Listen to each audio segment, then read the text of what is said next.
Assalamu alaikum everyone, welcome to today's USDC update, Terra USD update for Monday 11th of July. Right now we are looking at a little bit of greens with Terra, and one thing I'm going to say is that you want to look for a very big stop loss down here near the 14721, right, on the side of your screen.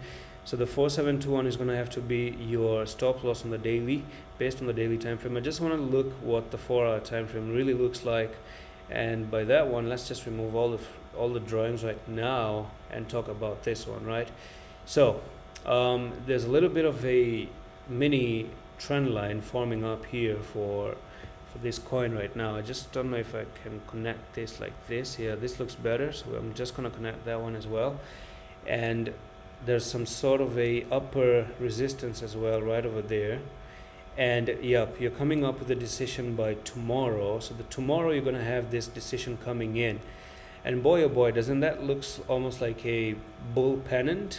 It almost looks like a bull pennant to me, isn't it?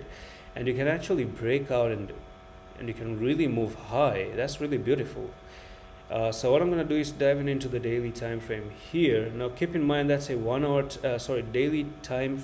What am I saying? That's the 4-hour time frame pattern that we saw, and that's why I do say this, that if you try to come down below 472 right here, then you're not only losing the pennant, but you're losing one big support level. Do you see that? That actually translates way higher.